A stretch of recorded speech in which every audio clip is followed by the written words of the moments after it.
Okay. ब्रेडी और tachycardia हम सबको पता है, उसमें कोई ऐसी चीज नहीं है, ठीक है। कॉजेज जो होते हैं ना ब्रेडिकार्डिया के, ठीक है, उसमें जो फिजियोलॉजिकल अगर कॉज हो सकता है ब्रेडिकार्डिया का, तो एथलीट्स के अंदर होता है, ठीक है।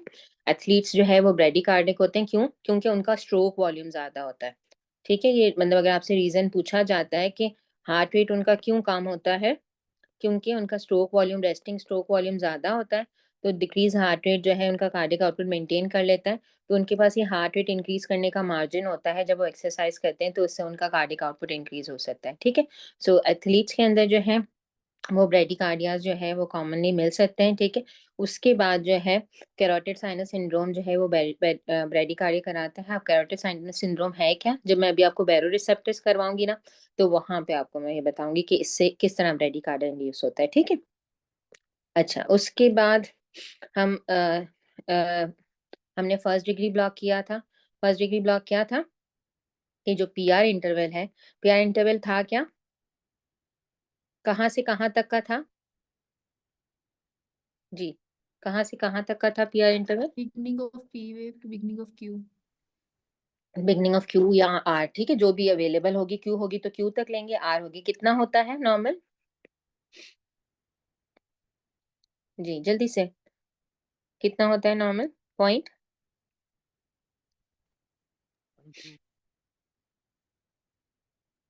0.16।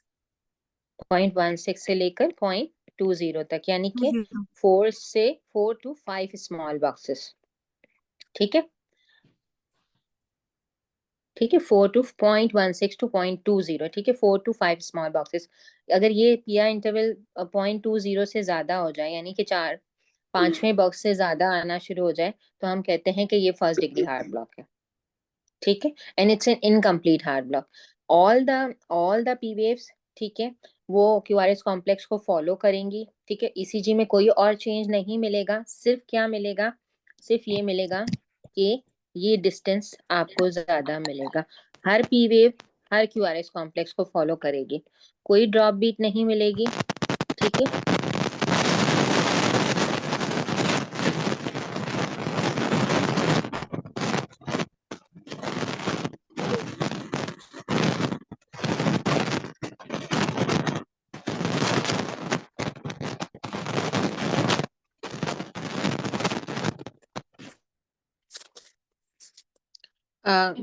बैकग्राउंड साउंड आ रहा है? जी मैम आ रहे हैं। ओके, ठीक हो गया। प्लीज म्यूट कर दें आप लोग पीछे, शायद मेरे ख्याल में वो मेरे कंप्यूटर और उसकी सिग्नल कुछ। अच्छा जी, ठीक है, this is clear, first degree heart block, ठीक है। अब आ जाते हैं हम सेकंड डिग्री हार्ट ब्लॉक। अच्छा, अब सेकंड डिग्री हार्ट ब्लॉक जो है वो दो तरह का होता है, ठीक है। अच्छा, अगेन ये जो ब्लॉक्स की हम बात करें, ये एवी ब्लॉक्स की हम बात करें, ठीक है। ये जो फर्स्ट सेकंड और थर्ड डिग्री जो हार्ट ब्लॉक्स हैं, वो हम एवी ब्लॉक के रेफरेंस से बात कर रहे हैं, यानी एसए नोड अपनी इंपल्स जनरेट कर रहा है, लेकिन एवी कंडक्शन क्योंकि वैसे भी डिले होती है, अगर ये थोड़ी और डिले हो जाए तो ये ब्लॉक करता है। एवी डिले करता क्यों है? करता इसलिए है कि प्रॉपर फिलिंग ऑफ वेंट्रिकल हो जाए। होती कैसे है? क्योंकि एवी में गैप जंक्शंस कम होते हैं, ये इसका रीजन है, ठीक है। अगर इससे ज्यादा डिले हो जाए, ठीक है, तो जो है ये एवी ब्लॉक बन जाता है। अब हम आ जाते हैं सेकंड डिग्री ब्लॉक में। अब सेकंड डिग्री ब्लॉक में क्या होता है, जिसको हम मॉबिट्स 1 भी कहते हैं, ठीक है। सेकंड डिग्री में क्या होता है, ये PR interval, PR interval, PR interval, PR interval, ये पी वेव आई, यहाँ कोई क्यूआरएस कॉम्प्लेक्स नहीं आया, ठीक है। तो सेकंड डिग्री में क्या होता है, ड्रॉप बीट होना शुरू हो जाती है, ठीक है। पी क्यूआरएस को फॉलो कर रही थी, सडनली ड्रॉप बीट होना शुरू हो जाती है। अब इसकी दो कैटेगरीज हैं, ठीक है। इस सेकंड डिग्री की टू कैटेगरीज हैं, एक को हम मॉबिट्स 1 कहते हैं और वैन की बैच भी कहते हैं, ठीक है, और दूसरे को मोबिट्स 2 कहते हैं, ठीक है। मोबिट्स 1 में क्या हो रहा होता है, ये पीआर इंटरवल, ये पीआर इंटरवल, ये पीआर इंटरवल, पीआर इंटरवल, ठीक है, ड्रॉप बीट। आपको क्या फील हो रहा है, देखो क्या फील हो रहा है, there is a progressive lengthening followed by PR drop beat. interval. ठीक है, there is a prolongation of the PR interval till there is a drop beat. ठीक है, this is Morbitz 1 और Van की बैच. क्लियर है? ठीक है. Morbitz 2 में क्या हो रहा होता है? Morbitz 2 में एक पैटर्न होता है. ठीक है, पैटर्न ये होता है 2 बीट्स जाएंगी, एक ड्रॉप हो गई, 2 बीट गई, एक ड्रॉप हो गई, 2 बीट्स गई. यानी कोई भी पैटर्न हो सकता है, 2:1 का पैटर्न हो सकता है, 3:1 का पैटर्न हो सकता है. ठीक है, 4:1 का पैटर्न हो सकता है. बताती हूँ राबिया क्या डिपिक्ट करती है. जो मिस बीट है वो क्या डिपिक्ट करती है कि एट्रिया का जो ऐसे नोड ने जो इलेक्ट्रिसिटी भेजी है वो वेंट्रिकल तक नहीं पहुंची है, तो वेंट्रिकल बीट नहीं करेगा उस रिदम पे. ठीक है, वो मिस हो जाएगी. वो बीट ईसीजी से हमें पता चलेगा कि भाई जो है ना, ये जो है मिस हो रही है. क्लियर है ये चीज? Yes ma'am. ठीक है, ये सेकंड डिग्री अगेन ब्लॉक है, लेकिन ये कौन सा ब्लॉक है? मोबिस 2. इन दोनों में से खराब कौन सा है, मोबिस 1 या मोबिस 2? मोबिट्स 2. मोबिस 2. मोबिस 2 अगर होगा तो हम पेसमेकर ही लगाएंगे. ठीक है, अगेन ब्लॉक के कॉजेस क्या हो सकते हैं? देखो, हर बीमारी जो हार्ट में ना, उसके 3-4 कॉजेस हैं. ठीक है, इस्कीमिया हो सकता है, कैल्सिफिकेशन हो सकती है, इन्फेक्शन हो सकता है. ठीक है, हाँ, सेकंड थर्ड डिग्री में जा सकता है, इसीलिए हम पेसमेकर लगा लेंगे. अब थर्ड डिग्री की हम बात करते हैं. ठीक है, ये क्लियर है फर्स्ट और सेकंड. अब थर्ड डिग्री क्या है? थर्ड डिग्री में ये है कि कोई भी जो है ना एट्रियल बीट जो है वो वेंट्रिकल में नहीं जा रही. यानी एट्रिया जो है और वेंट्रिकल की कंप्लीट डिसोसिएशन हो गई है.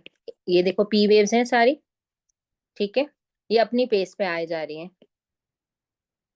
ठीक है, और जब ये आ भी रही हैं तो ये कोई जरूरी नहीं है कि आरएस कॉम्प्लेक्स को फॉलो करें, कहीं भी बीच में लाया कर जाती हैं. ठीक है, थर्ड डिग्री हार्ट ब्लॉक में हार्ट रेट हमें बहुत लो मिलेगा. क्यों?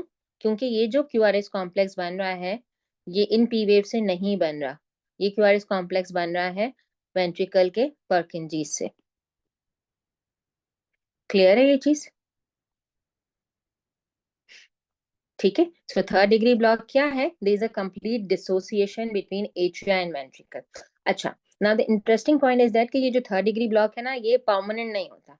ठीक है, मतलब है कंप्लीट ब्लॉकेज. ठीक है, लेकिन क्या होता है कि ये समटाइम्स जो है पेशेंट सेकंड डिग्री से थर्ड डिग्री में चला जाएगा, फिर रिकवर हो जाएगा. ठीक है, और फिर वापस चला जाएगा. ठीक है, इस तरह से जो है ना इसकी रिकवरी होती रहती है.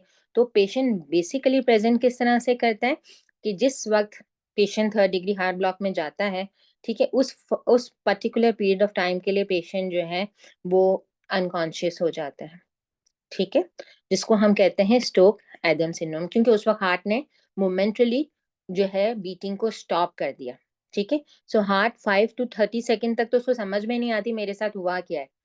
क्यों से समझ नहीं आती? क्योंकि सडनली बीच में जो है ना एवी ने धोखा दे दिया, उसने कहा मैं नहीं वेव कंडक्ट कर रहा वेन एट्रिया से.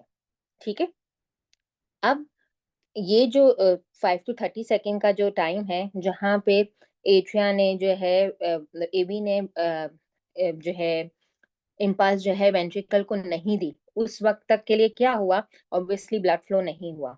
ठीक है, ब्लड फ्लो नहीं हुआ और पेशेंट जो है वो टोटल ब्लॉक में चला गया, हार्ट जो है स्टॉप बीटिंग. लेकिन थोड़ी देर बाद जो है परकंजी ने कहा कि भाई अगर एवी कंडक्ट नहीं करा, अगर मैंने बीट अपनी नहीं स्टार्ट की, ठीक है, तो बंदा तो मर जाएगा. ठीक है, तो परकंजी जो है ना वो अपनी बीट पे जो है वेंट्रिकल को कॉन्ट्रैक्ट करवाना शुरू कर देता है. अब परकंजी की जो बीट है वो बहुत स्लो है. ठीक है, सही. सो ये कोई परमानेंट सोल्यूशन नहीं होता, लेकिन ये सर्वाइवल के लिए काफी है. ठीक है, सो इस पूरे फिनोमेना को हम कहते हैं स्टोक एडम सिंड्रोम. ठीक है, इसके 2 पार्ट हैं. पहला पार्ट है जब वो अनकॉन्शियस हुआ. ठीक है, इसको कहते हैं overdrive suppression.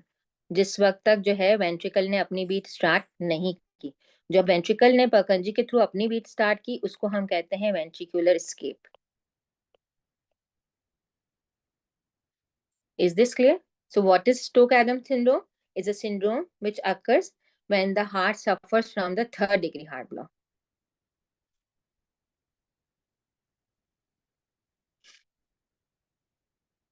Is this clear? Any confusion? Ma'am ये थर्ड डिग्री हार्ट ब्लॉक के बाद आता है ये स्ट्रोक एडम सिंड्रोम। हाँ, थर्ड डिग्री हार्ट ब्लॉक, जैसे पेशेंट को थर्ड डिग्री हार्ट ब्लॉक हुआ ना, तो ये basically third degree heart block क्या होता है कि किसी वक्त टोटल ब्लॉक आया, किसी वक्त एवी ने टोटल रास्ता बंद कर दिया, किसी वक्त एवी जो है वो ठीक हो गया। ठीक है, so it's happen in some patient कि समटाइम्स कंप्लीट ब्लॉक हो गया, ठीक है, समटाइम्स जो है वो ठीक हो गया, समटाइम उसने रास्ता दे दिया, समटाइम उसने रास्ता बंद कर दिया। आप एक गली से निकल रहे हो, किसी वक्त वो खुली मिलती है, किसी वक्त वो बंद मिलती है, ठीक है, आपके पास एग्जिट का वही रास्ता है, ठीक है, दूसरा रास्ता यही है कि आपको रिवर्स करके ही जाना पड़ेगा। तो जब वो खुली मिलती है दैट इज फाइन, लेकिन जब वो बंद मिलती है तो उस वक्त क्या करते हो, उस वक्त आप 1 मिनट के लिए गाड़ी रोक देते हो, जो 1 मिनट के लिए ventricle stops beating for few seconds, that phenomena is overdrive suppression. Ventricle कहते हैं अब मैं क्या करूं, एवी ने तो मेरी इलेक्ट्रिसिटी का रास्ता बंद कर दिया, ठीक है, फिर पकंजी हिम्मत करते हैं, पकंजी कहते हैं नहीं, अगर हम यहीं रुक गए, ठीक है, तो heart will stop beating, body को ब्लड नहीं मिलेगा, ठीक है। सो पकंजी की जो अपनी रिदमिसिटी होती है, हमने कहा था ना कि SA has a rhythmicity, AV has a rhythmicity, Purkinje has a rhythmicity. तो पकंजी जो है फौरन से लीड लेते हैं, वो कहते हैं फाइन इनफ, एवी नहीं रास्ता दे रहा, एवी नहीं बिजली दे रहा, कोई बात नहीं, मैं अपनी बिजली प्रोड्यूस करता हूँ, एंड दे स्टार्ट बीटिंग, ठीक है, at its own rhythm, that we call the ventricular escape. Is this clear?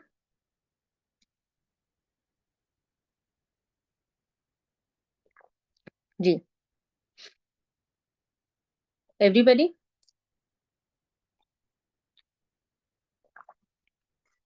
Any Yes, question? ma'am. Okay, so we have two things, overdrive suppression and ventricular escape, ठीक है। अच्छा जी, अब हम आ जाते हैं premature contractions पे, ठीक है। अच्छा, अगर जो है प्रीमेच्योर कॉन्ट्रैक्शन का क्या मतलब है कि वक्त से पहले वेंट्रिकल ने कॉन्ट्रैक्ट कर लिया, pacemaker, the treatment is pacemaker. First question क्या, Anil, what is first question? One question, okay Anil ji. अच्छा मैम एक क्वेश्चन था कि एक एमसीक्यू था कि जो है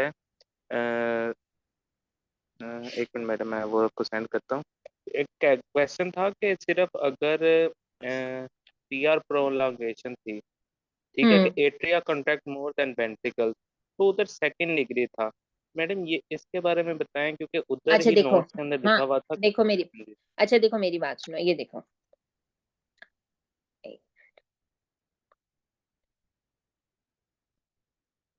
एक सेकंड, ये ना बस अल्फाजों का खेल होता है, उसमें कोई ऐसे कोई साइंस नहीं पूछी हुई उन्होंने। अब देखो, यहाँ देखो, पी वेव ज्यादा बन रही है या क्यूआरएस कॉम्प्लेक्स ज्यादा बना, एक ही ड्रॉप बीट हुई है, गिनो जरा, 1 2 3 4 5 6, क्यूआरएस कॉम्प्लेक्स गिनो कितने बने, 1 2 3 4 5। तो अब मैं इसको कह सकती हूँ atria contracted more than the ventricle. Yes ma'am ये रफी जी में यानी था, उसमें लिखा था कि एट्रिया ये मतलब कॉन्ट्रैक्ट। देखो, मिस बीट हुई ना, एट्रिया ने वेंट्रिकल को बीट पास नहीं की, इसका ये थोड़ी मतलब है कि एट्रिया ने खुद कॉन्ट्रैक्ट नहीं किया, एट्रिया आपको ने रास्ता कॉन्ट्रैक्ट नहीं दिया किया ना, है क्योंकि आपको रास्ता नहीं दिया उसने गाड़ी के गुजरने का ना, उसकी गाड़ी तो आराम से निकल गई, उसे आगे रास्ता खुला रखा था, एट्रिया ने पहले कॉन्ट्रैक्ट कर लिया। Is this making sense any?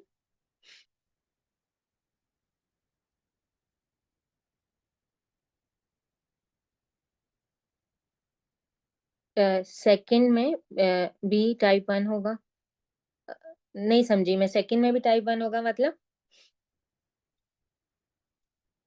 Second degree heart block में दो टाइप्स हैं, ठीक है, लेकिन दोनों की क्या, दोनों भी जो क्यूआरएस कॉम्प्लेक्स ये जो बन रहा है, ये एट्रिया की ही बीट पे बन रहा है, चाहे वो टाइप 2 हो, चाहे 2A हो, चाहे 2B हो, ठीक है। जिसको हम कहते हैं मॉर्बिट्स 1 और मॉर्बिट्स 2। ठीक है, मॉर्बिट्स 1 जो है बेसिक, मॉर्बिट्स जो 1 है, मॉर्बिट्स 1 है और मॉर्बिट्स 2 जो है, ये सेकेंड डिग्री एवी ब्लॉक की दो टाइप्स है। सेकेंड डिग्री की दो टाइप्स है, मॉर्बिट्स 1 एंड मॉर्बिट्स 2। मॉर्बिट्स 1 को हम वेंकी बैच भी कहते हैं। मैम एक क्लियर क्वेश्चन है? यही जो पूछा है अनिल ने, शायद ये वही पूछ रहा है जो मैंने आज डॉक्टर अक्सा से भी पूछा। रफी में दिया था कि जो है second degree heart block answer में दिया हुआ था, और आगे दिया हुआ था कि एट्रियल जो वो है atrial contraction is more than ventricular. तो वो तो मैम देख उसमें नहीं होता, जो थर्ड डिग्री हार्ट ब्लॉक है उसमें। देखो थर्ड डिग्री में, देखो थर्ड डिग्री में तो डिसोसिएशन है ना। थर्ड डिग्री में देखो, आप एक बात समझने की कोशिश करो। देखो फर्स्ट डिग्री में क्या है, हर बीट ट्रांसफर हो रही है। ठीक है, सेकंड डिग्री में क्या है कि एट्रिया की हर बीट ट्रांसफर नहीं हो रही, लेकिन वेंट्रिकल जो है वो एट्रिया की बीट पे ही कॉन्ट्रैक्ट कर रहा है। वेंट्रिकल ने अपनी इंपल्स नहीं जनरेट की है। ठीक है, ये बात समझ आती है? ये बात समझ आती है कि वेंट्रिकल ने अपनी बीट कब जनरेट की है? वेंट्रिकल ने अपनी बीट जनरेट की है थर्ड डिग्री हार्ट ब्लॉक में। ठीक है, सो इन एनी केस, ठीक है, जब सेकंड डिग्री ऑनवर्ड ब्लॉक होगा तो एट्रिया ज्यादा कॉन्ट्रैक्ट करेगा वेंट्रिकल से। अब इस कॉन्ट्रैक्शन में सिंक है या नहीं है, ये भी तो इंपॉर्टेंट है ना। द सिंक होना भी तो इंपॉर्टेंट है ना। हमें एट्रिया की कॉन्ट्रैक्शन कितनी कोई रिक्वायर्ड है? आपने कार्डियक साइकिल मैंने आपको पढ़ाया था, एट्रिया की कॉन्ट्रैक्शन हमें कितनी कोई रिक्वायर्ड है जी? मैम जरूरी है, एटिया के बाद ही वेंट्रिकल की कंट्रैक्शन नहीं, होगी। कितनी कोई कॉन्ट्रैक्शन एट्रिया की कितनी कोई रिक्वायर्ड है? मींस अगर एट्रिया ना कॉन्ट्रैक्ट करे, एट्रियल सिस्टोल हमें कितना कोई इंपॉर्टेंट है हमारे लिए? आपको पता नहीं, एएफ के पेशेंट को पता भी नहीं होता कि वो एएफ का पेशेंट है कितने सालों तक। एट्रिया कॉन्ट्रैक्ट कर रहा होता है एएफ के पेशेंट का, अभी हम नो पढ़ेंगे। मैम। तो तो मैम फिर एट्रियल फिब्रिलेशन। एट्रियल तो फिब्रिलेशन में फिर आपने बताया कि हार्ट खाली फड़फड़ा रहा होता है, कंट्रैक्शन नहीं हम्म करता। हार्ट का मेनली जो एट्रिया का काम है ना, वो इम्पल्स जनरेट करके उस इम्पल्स को पास करना टू द वेंट्रिकल।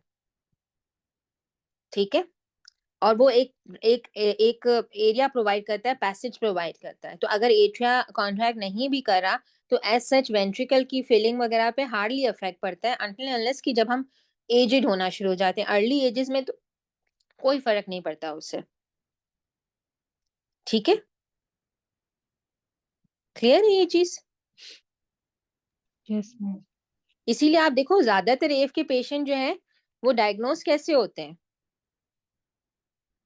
कैसे डायग्नोस होते हैं एफ के पेशेंट? यहाँ तो उनकी एक्सीडेंटल फाइंडिंग होती है, ईसीजी करवाई, ठीक है, उसमें उनको आ गया कि इनको एफ है, या फिर वो आते हैं न्यूरो के वार्ड में मिडिल एज में स्ट्रोक्स के साथ।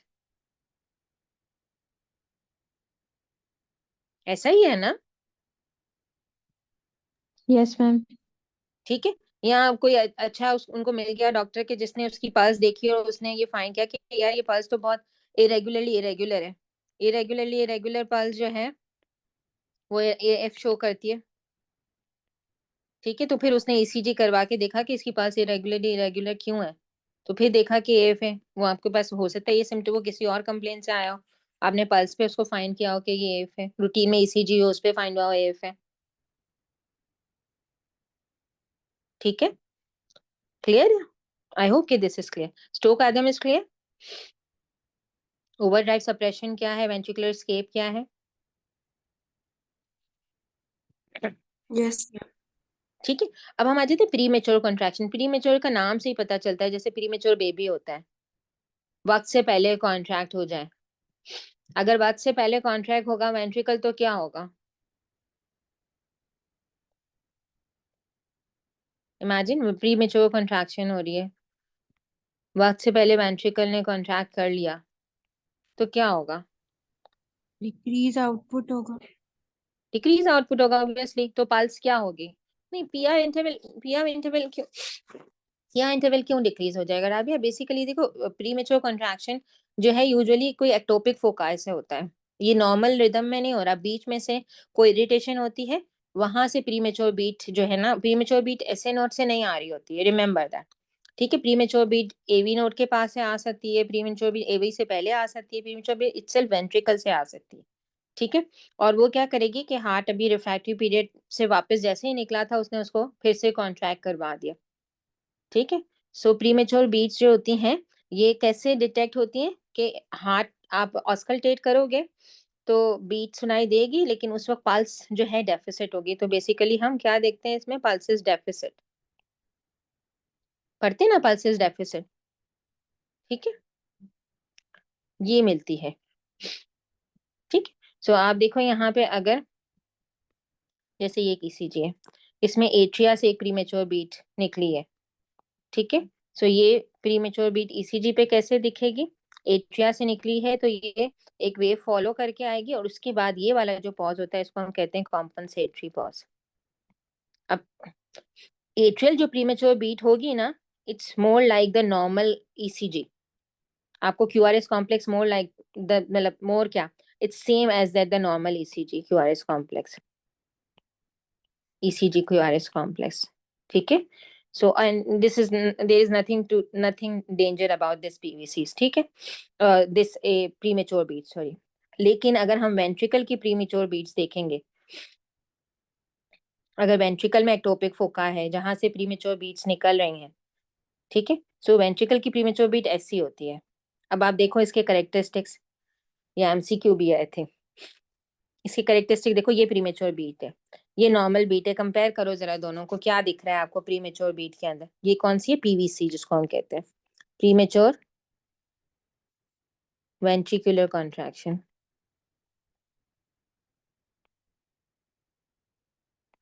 जी देखो क्या दिख रहा है, कंपेयर कर लो खुद ही, देखो क्या क्या दिख रहा है आपको। दो वेव्स को कंपेयर करो। ये नॉर्मल है, this is normal, this is PVC. नहीं, आप पीवीसी के कंपैरिजन में नॉर्मल नहीं बताओ, आप नॉर्मल के कंपैरिजन में पीवीसी बताओ कि पीवीसी में आपको क्या दिख रहा है।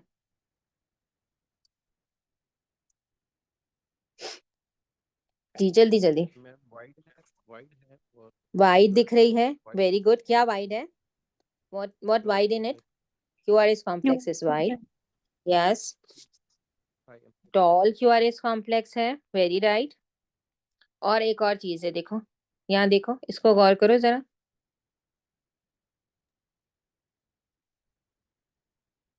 उल्टी क्या है ये? Yes, T इन्वर्जेंस।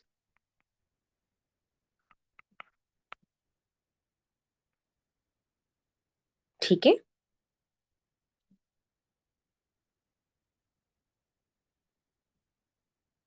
तो पीवीसी के क्या करेक्टरिस्टिक्स होंगे?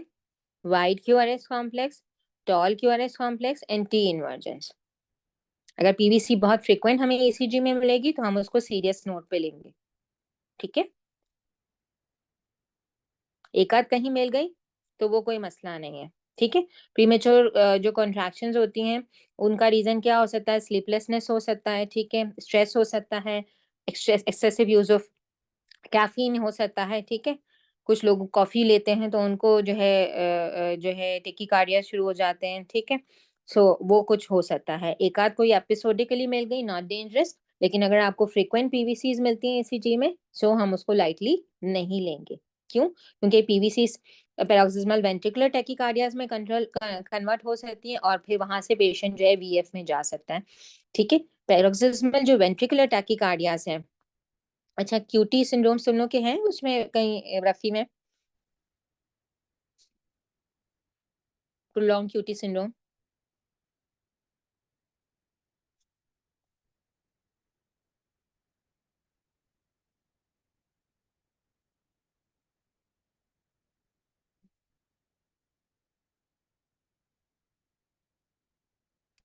जी चलो, तुम लोग मुझे देख के बताना, अगर वो करवाने हुए तो फिर मैं करवा दूंगी।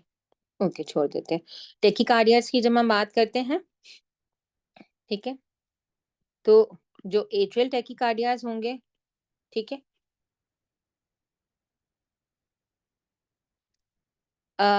पल्स नॉर्मल होगी। पल्स नॉर्मल से मुराद है कि पल्स में आपको टेकिकार्डिया मिलेगा। अगर ओकेजनल पीवीसी तो आपको नहीं फाइंड होगी पल्स पे। जब आपको अभी हम देखेंगे ना, जब प्रॉक्सिमल वेंट्रिकुलर टेकिकार्डियाज हैं तो आपको टैकीकार्डिक पल्स मिलेगी। ठीक है, हार्ट रेट बहुत आपको हाई मिलेगा। ठीक है, एट्रियल जो अच्छा, अब एट्रियल अगर टेकीकार्डियाज हैं और पैरोक्सिस्मल एट्रियल टेकीकार्डिया, पैरोक्सिस्मल का मतलब क्या होता है? पैरोक्सिस्मल का मतलब होता है एपिसोडिक, कि किसी वक्त हो गए, किसी वक्त ठीक हो गए।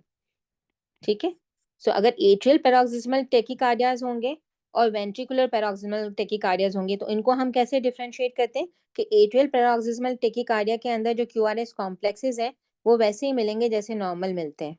सी,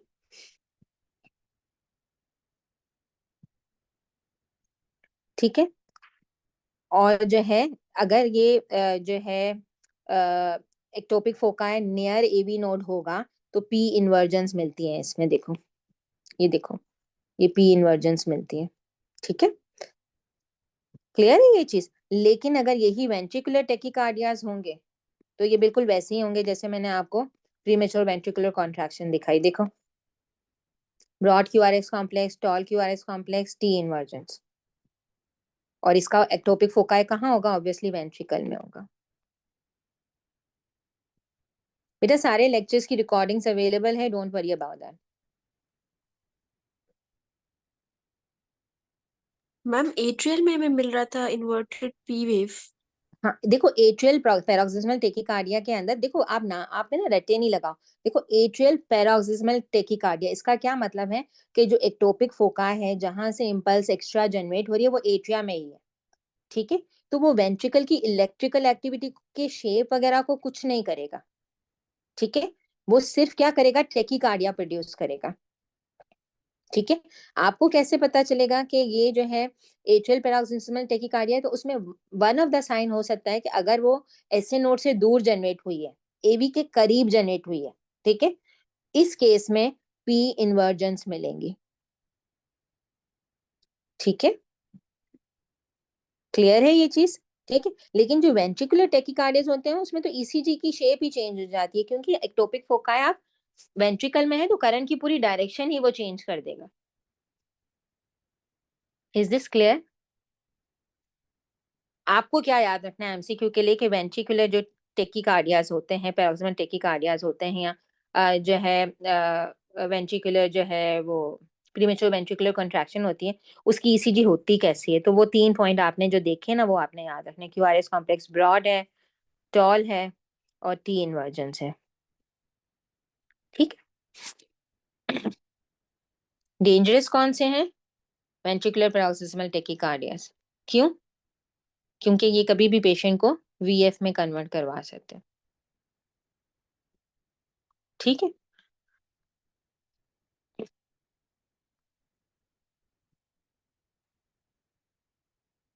वीएफ में कैसी ईसीजी होगी? वीएफ का क्या मतलब है कि हार्ट जो है ना वो बिल्कुल वेंट्रिकल जो है उसका सेंसिटियम बिल्कुल लॉस्ट है। ठीक है, और जो है हर इंडिविजुअल फाइबर जो है इंडिविजुअली कॉन्ट्रैक्ट कर रहा है, उसका सिंक लॉस हो गया है। ठीक है, सो इनिशियली जो है थोड़े बहुत वोल्टेजेस तो मिलेंगे, जैसे टाइम गुजरता जाएगा वोल्टेजेस बिल्कुल खत्म होना शुरू हो जाएंगे। So it's we know it's one of the it's the most lethal जो है एरिथमिया, कार्डियक एरिथमिया। ठीक है, सो अगर हम जो है इसको डिफेब नहीं करेंगे, रिवाइव नहीं करेगा तो पेशेंट की डेथ हो जाएगी। ठीक है, अच्छा जी, अब हम आ जाते हैं दो चीजों पे, जो एक आप एट्रियल फ्लटर और एक फिब्रिलेशन। एट्रियल फिब्रिलेशन मैंने आपको पहले बता दिया। ठीक है, एट्रियल फिब्रिलेशन जो है वो यूजुअली एट्रियल फिब्रिलेशन से ज्यादा हमें वो कंसर्न होता है कि वो जो क्लॉट कहीं पे जाके जो है लॉज होता है उसकी वजह से प्रॉब्लम ज्यादा क्रिएट होते हैं। ठीक है, अदरवाइज जो है प्राइमिंग पंप जो है वो उसकी जो पंपिंग एबिलिटी होती है वो 20 to 30% ही होती है। वो जो पीछे डैम्प होता है, डैम्प की वजह से एट्रियल एनलार्जमेंट होती है, वहां पर स्टेसिस ऑफ द ब्लड की वजह से टेंडेंसी होती है ब्लड में कि वो क्लॉट हो जाए, और वो क्लॉट फिर वहां से जब कहीं जाता है तो वो लॉज होता है, and that lead to the problem. ठीक, अब आ जाती है फ्लटर। फ्लटर और फिब्रिलेशन में क्या फर्क है? फ्लटर के अंदर जो है कौन सी पी वेव कैसी मिलती है फ्लटर में? बताओ जरा मुझे। Sawtooth waves. बहुत होते हैं। क्यों? Sawtooth क्योंकि एट्रिया जो है वो सिंक में बहुत जोर से कॉन्ट्रैक्ट कर रहा है। ठीक है। सो सॉ टूथ अपीयरेंस है। अगेन यहाँ पे भी एट्रिया का रेट वेंट्रिकल से ज्यादा मिल सकता है, क्योंकि जरूरी नहीं है कि हर एट्रियल वेव जो है वो वेंट्रिकल में ट्रांसमिट हो। ठीक है। सो आपको जो है, मेरे पास ECG है नहीं इसकी इसमें, ठीक है। सॉ टूथ अपीयरेंस के मिला अब साथ मिलेगी, बैक टू बैक जो है सिंक्रोनाइज जो है ना एट्रियल कॉन्ट्रैक्शन हो रही है, ठीक है, और एट्रियल डीपोलराइजेशन हो रही है, ठीक है, सिंक में हो रही है। अच्छा जी, अब हम देख लेते हैं हाइपर और हाइपोकैलीमिया के अंदर।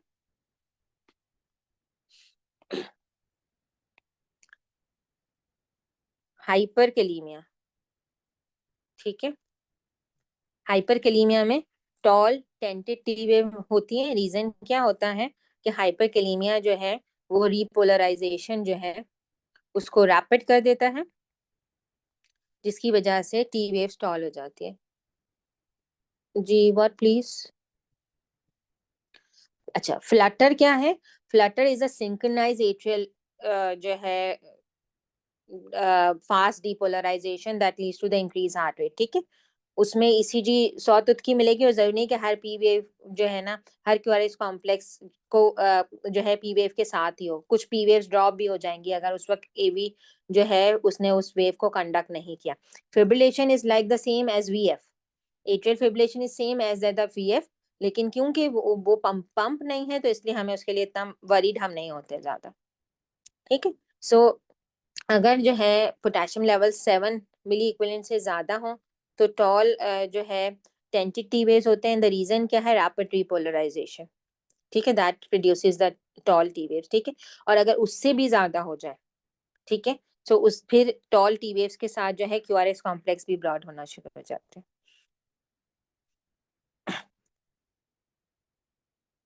ठीक है। और हाइपोकैलीमिया की क्या साइन होती है? हाइपोकैलीमिया के अंदर क्या मिलना शुरू हो जाती है? यू वेव मिलना शुरू हो फ्लैट जाती है, TV.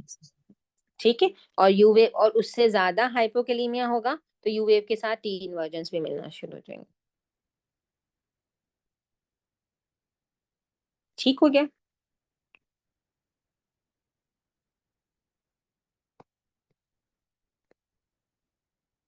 We have done with the heart physiology. अब हम